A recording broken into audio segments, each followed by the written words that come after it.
Assalamualaikum warahmatullahi wabarakatuh. Salam sejahtera kepada semua.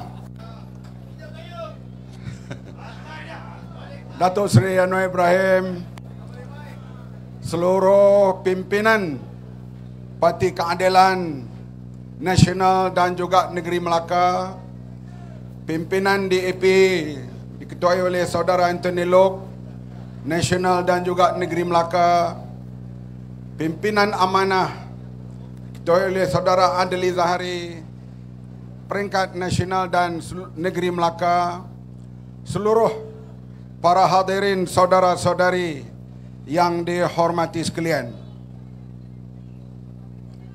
Pilihan raya mungkin berlaku di musim banjir. Saya setuju. Kerajaan boleh jimatkan belanja kalau buat di musim banjir. Sebab tong undi boleh dihanyutkan melalui sungai sampai ke tempat pengiraan undi. Pengundi tak payah naik kereta, berenang ke tempat mengundi. Jimat belanja. Wanita susah sangat boleh pakai bikini untuk pergi mengundi. Kemudian hadirin sekalian, dalam keadaan begitu kita boleh mandi manda sambil mengundi. Saya nak sebut di sini, inilah dalam dunia kerajaan yang nak buat pilihan raya musim banjir, kerajaan gila. Ingat dulu pilihan raya di Tenang, Johor. Waktu itu banjir.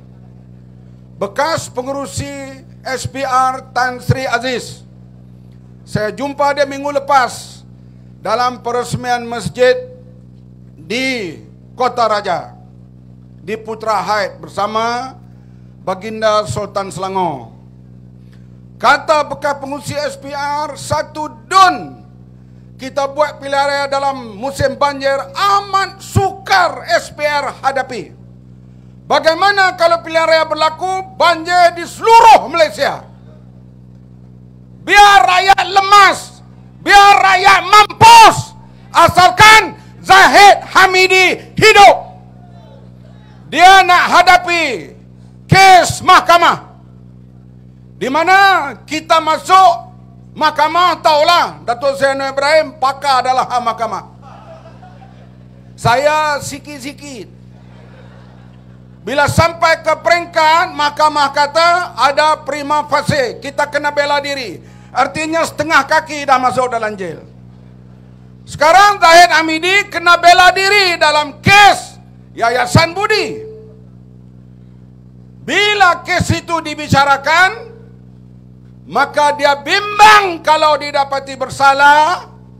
Kalau didapati bersalah, apa dia nak buat? Oleh itu, mereka nak buat pilihan raya, mereka harap mereka menang. Lepas menang, dia boleh tukar peguam negara, dia boleh tukar pendakwa raya, maka kes itu akan hanyut di tengah jalan.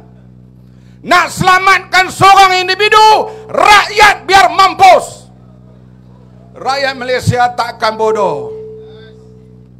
Inilah hadirin sekalian pemerintah UMNO yang berada dalam keadaan nazak sekarang ini. Ya, UMNO nazak eloklah, dia merintah dah lama. Ada parti Islam pula pergi tumpang. Hai!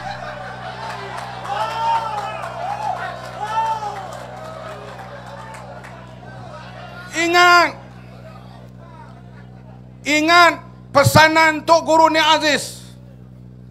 Kekuatan UMNO terletak kepada dua tongkatnya, MCA dan MIC. Kedua-dua tongkat itu dipatahkan oleh Pakatan Rakyat 2008 dan 2013.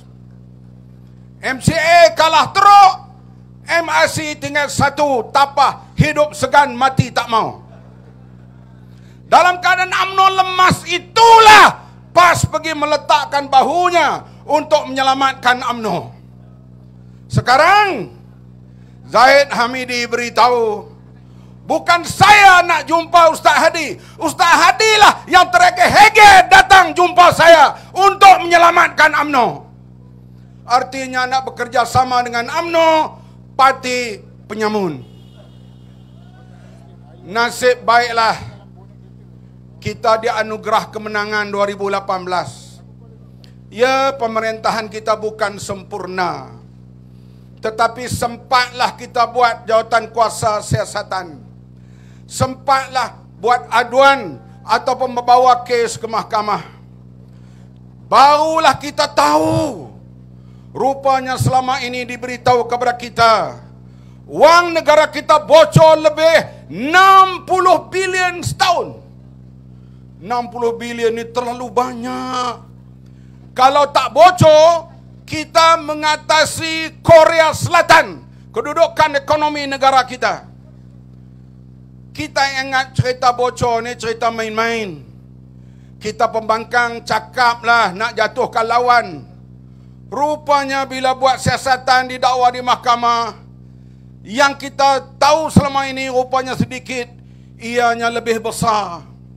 Baru kita tahu satu projek Rosmah minta 180 juta.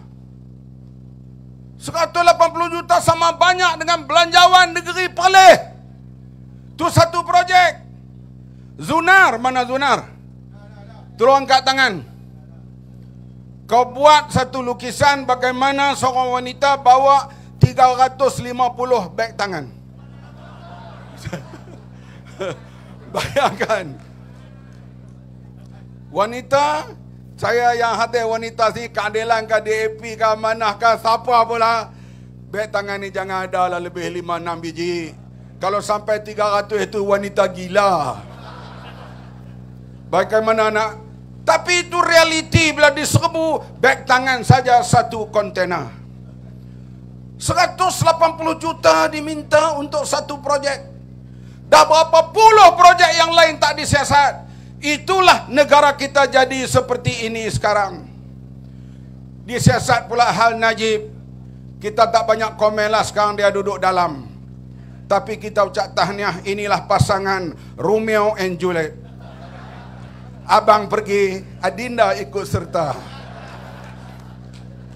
Tak adalah pasangan ini dalam dunia, melainkan di Malaysia. Mereka akan berdua merpati dua sejoli. Sekarang nama samaran kepada Najib dipanggil Merpati. Merpati dua sejoli. Sekarang Merpati putih akan masuk pula Merpati gempal. Kita tak kisah itu, yang kisahnya wang rakyat. Bayangkan hadirin sekalian, ini Anthony Loke. Nama pun Loke tentu Cina. Siapa kata dia Melayu? Dia Cina. Parti apa? DAP. Inilah Cina yang menyelamatkan Lembaga Tabung Angkatan Tentera. Bila kita tukar pentadbiran, kita panggil seorang wanita menjadi CEO LTAT. Dia jumpa saya, dia kata, yang berhormat, kita akan hilang 555 juta.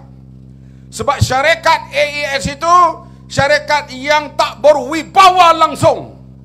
Sudah tentu akan rugi. Kita pun berjumpa dengan Anthony Loke.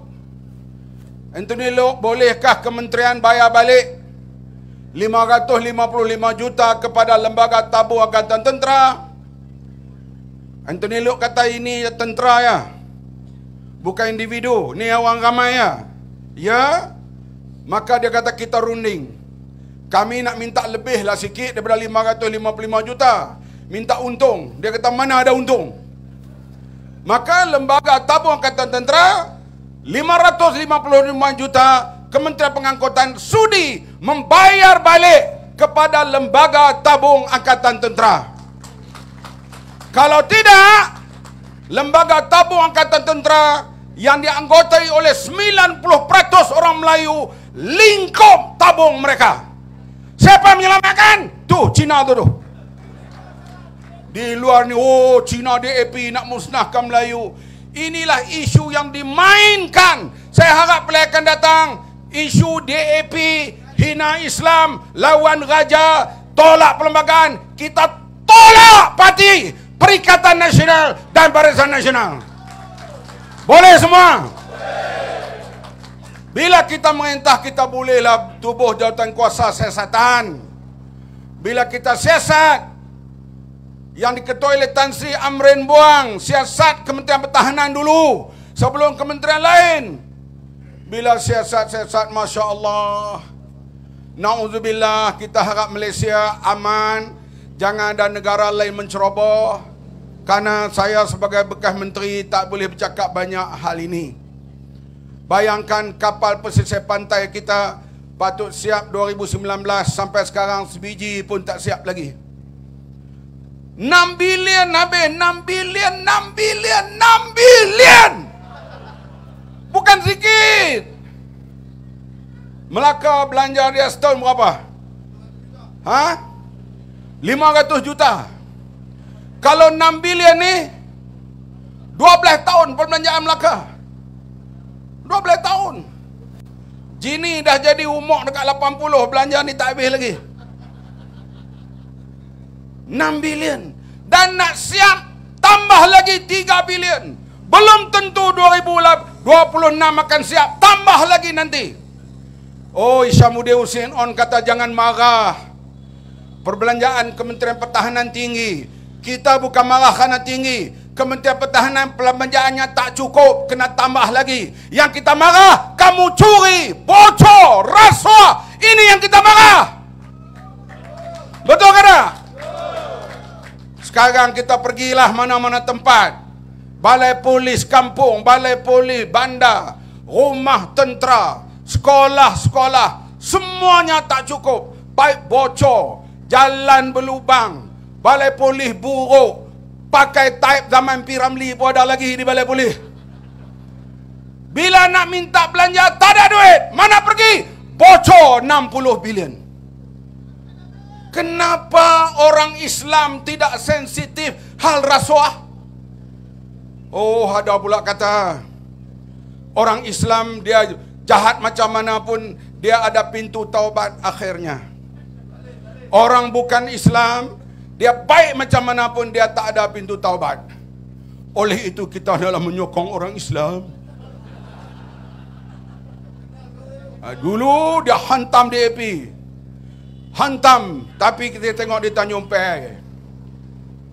Mari kita pergi ke Dumai, singgah sebentar di ibu kota. Keluarlah mengundi beramai-ramai. MCA kawan kita pula dah. Masa di Teluk Intan, DAP sahabat kita. DAP menentang darurat. DAP menjunjung perlembagaan. DAP sahabat kita. Lepas pilihan raya ni, Pakatan Harapan menang, kita akan lihat dia kata, Pakatan Harapan sahabat kita. Marilah bersama-sama dengan Pakatan Harapan. Dia ni boleh, setiap minggu dia akan berubah keadaannya. Sebab itu ramalan cuaca, Presiden PAS tak boleh baca. Kita tak akan percaya apa dia cakap ramalan cuaca. Hadirin sekalian, kita sekarang memang kuasa di tangan mereka. Dia nak bubar besok boleh, bulan depan boleh, 3 bulan lagi boleh, bulan Julai pun boleh. Masa mana dia bubar pun, kita bersedia untuk hadapi mereka. Boleh? Kalau tuan-tuan yang hadir ini tak beritahu belakang keluarga, jangan sekali-kali, wajib menolak UMNO, Barisan Nasional dan Perikatan Nasional. Bukan sunat dah, sebab mereka telah membocorkan wang kita begitu banyak. Saya nampak saya dah pergi penghujung, dan insyaAllah bakal Perdana Menteri kita akan berucap sebentar lagi. Dan kali ini bagi jadi, kita tak mau jadi bakal Perdana Menteri. Tahun ini Perdana Menteri. Boleh? Sekian, terima kasih.